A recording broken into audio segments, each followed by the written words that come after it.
What's going on, everybody? Khalipa's Tech here, coming back at you with another video.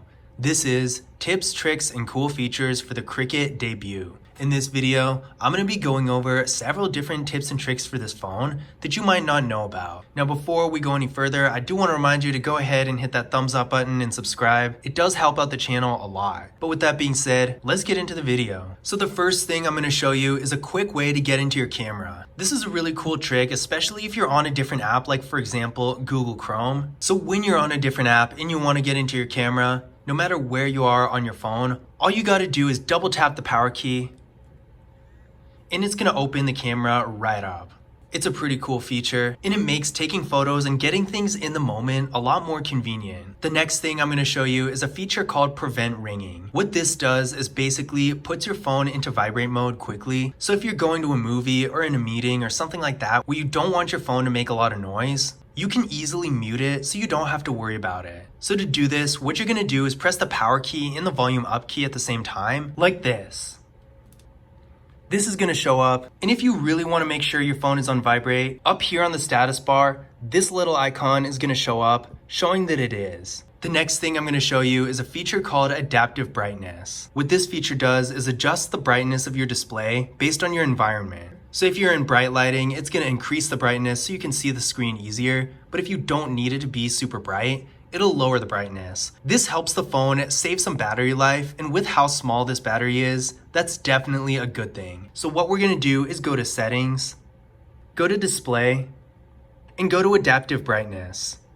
You're gonna wanna turn this on, and as you can see, the screen dimmed a little because it didn't really need to be that bright based on the environment. In theory, this would work perfectly, but some people like the display to be at 100% brightness all the time, so adaptive brightness really isn't for everyone, but I do suggest giving it a shot and seeing if it's a feature that you like. The next thing I'm going to show you is how to show and hide the battery percentage on the status bar. As you can see right up here, the battery percentage is actually visible, and I'm going to show you how to hide this if you don't want it to be there. So we're going to go to Settings, go to Battery, and toggle this off. When battery percentage is toggled off, it's not going to show up here, so the status bar is going to look a little bit cleaner. But that being said, if you do want to see the battery percentage, but you don't want it to be in your status bar all the time, you can open the quick menu and it's going to be right here. Now the next thing I'm going to show you is also in the battery menu, and this is the battery saver. The battery saver is a really cool feature that basically puts your phone in a super low power mode to buy you some more time to get to a charger. It's a good feature to have when your phone is around 20, maybe 10%, and it's really starting to run out, and it's really easy to turn on. All you gotta do is go to battery saver and hit turn on now.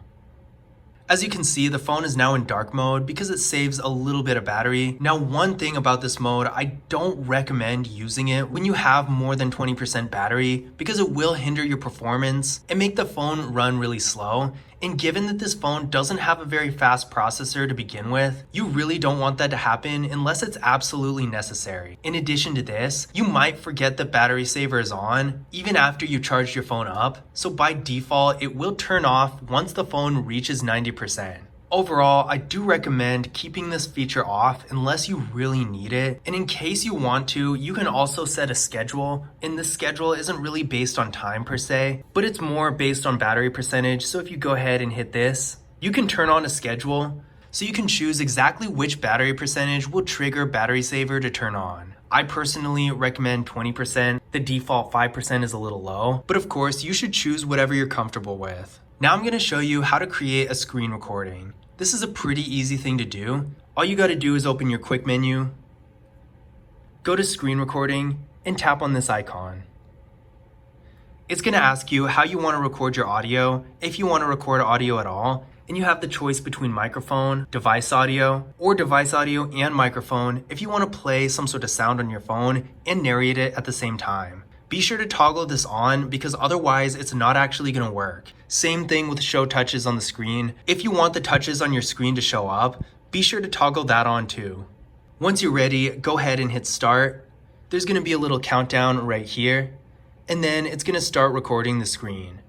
When you're ready to stop the screen recording, open your notification center, and tap on the banner right here. Just like a screenshot, it's going to be saved right to your photos. The next thing I'm going to show you is how to change your screen timeout time. Have you ever been in a situation where you're reading something on your phone and the screen falls asleep on you? Or maybe the opposite, maybe it stays on too long and starts to drain your battery? I'm going to show you how to fix this issue. So we're going to go to the settings, go to display, go to advanced, and screen timeout right here.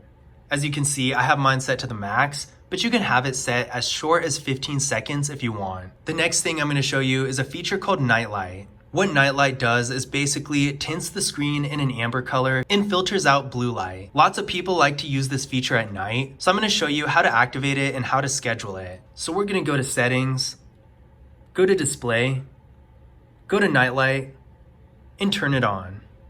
As you can see, the display is a little bit warmer, and you can also change the intensity. In addition to this, you can schedule it so it can turn on from sunset to sunrise or at a custom time. This works really similarly to dark mode, and lots of people use these features together. The next thing I'm going to show you is how to auto-rotate your screen. In case you don't know what that is, that's basically going to turn your display to landscape mode when you turn your phone on the side, but it's not activated by default. You can do this in the settings menu, but I'm going to show you a much quicker way. So what you're going to want to do is open your notification center, and in your quick menu, you can see this little icon right here, kind of looks like a recycling icon. Go ahead and tap on the icon. And when it's green, that says that auto rotate is on. When the feature's on, this is what happens. It's pretty cool, especially if you're typing, reading something, that sort of thing. But if you ever want to turn it back off, you can go right back to your quick menu and deselect it. Remember, when it's on, it's green, and when it's gray, it's off. The last thing I'm going to show you is a feature called Screen Time. Screen Time basically tells you exactly how long you've been on your phone each day, and you can even put timers on your apps. To get to Screen Time, we're going to go to Settings, Apps and Notifications, and Screen Time right here.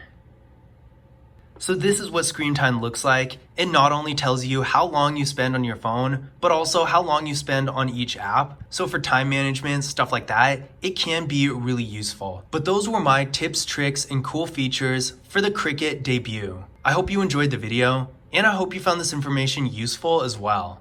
If you did, don't forget to leave a thumbs up and subscribe to the channel. And if you want to learn more about this phone, be sure to watch my full review of it as well. But that's it for this video. As always, I will see you in the next one.